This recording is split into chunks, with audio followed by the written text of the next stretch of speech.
If you're anything like me, you might have been scrolling recently on the internet, Twitter, TikTok, Facebook, and you've been seeing those trends where people would use AI to transform one picture into another.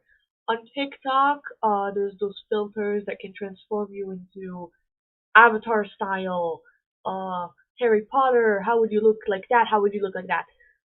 Recently there's been this really big one where it's like Studio Ghibli one where you take a picture and you transform it into an AI generated version of Studio Ghibli art. Now there's a lot to say about that, but I feel like a lot has been already said about this by other artists. So I feel like if I start talking about justice, um, it's gonna be just like repeating points, and I don't want to repeat points. I want to make my own point. I thought I'd make this video where I draw myself as old traditional art and explain a little bit of why I did this, my process, and just have a little bit of a conversation that I think is important to have. The art that I chose, it's a woman with a pearl. It's a very famous drawing, so you guys probably already know it. But what you guys probably didn't know is that the artist drew another one, Clawny with a pearl. This one was made about a girl whose name Clawny had a pearl earring and is also very beautiful and famous. Now that we got that out of the way, we can talk a little bit about my art. I'm not saying me and the artist are the same level. No, no, no, no. That I'm not anywhere near that skill level yet. But I am saying that there's a very meaningful process here that I think is hard to achieve with all of this AI that people are throwing around. Uh, what I did is like a love letter to art. I took something that I really appreciate in art history and I decided to redraw it in my own style as myself. Um, and I spent time on it. It took me almost 2 hours. As you can see, it's not in any way, shape, or form close to the level of skill that the original art has, but it still has its charm. This is absolutely me tooting my own horn, but nowadays we absolutely have to do this. Because when everybody's shutting down art programs, telling us we're not good enough, we have to do this. We have to stick together. We have to show that we are good. We have to know that we are good. Um, So I think being very proud of your art is like a very important thing that you can do. Even if you fake it until you make it, fake it until you make it.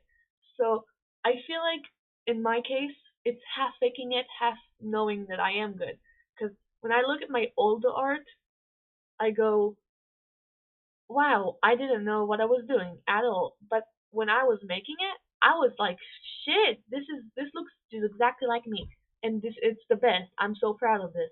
And most of the times, it didn't. It absolutely didn't.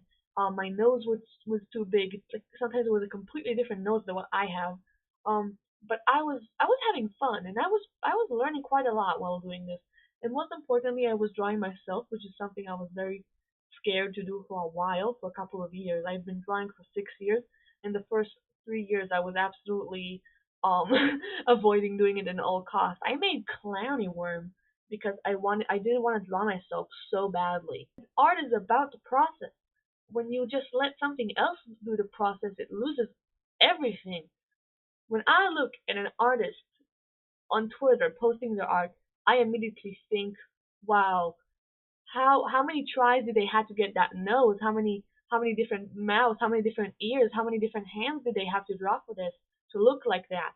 I think about the skill. I think about the way. I think about the path. I don't think about the result quite often. The result is beautiful. I think the result is very good, but I think about how they got there, and AI takes away all of that because all you get is the result. And I'm sorry to say that the result doesn't really look good. Pick up a pen. And a lot of people say that AI makes art accessible. Well, I recently started picking up traditional art again. Now, I'm not gonna lie and say I'm a completely newbie in traditional art, but I'm not the best. I kind of forgot my skills when I started just sketching, drawing, and painting digitally.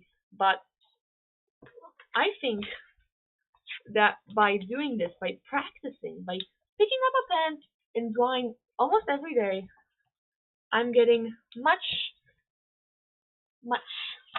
better. And it's gonna take me a while, but I think in the end of this year I'm gonna be able to say that I completely hate those drawings. Now, I usually don't say I hate my old drawings, but I hope to be in a space and in a level I can be like, yes, I absolutely hate those drawings. I hate those mistakes.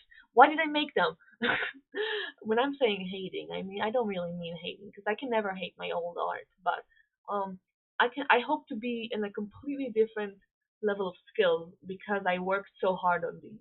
Because I really want to be good at digital art and traditional art.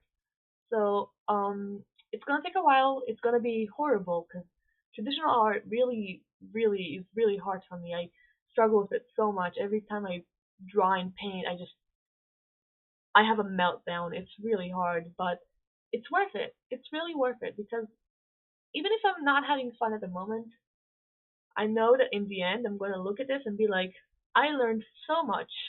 I put out an energy I had it within myself that I didn't know how to um, let it out, and I let it out into the painting in some magical way called being an artist. So I hope that this video made at least a little bit of sense.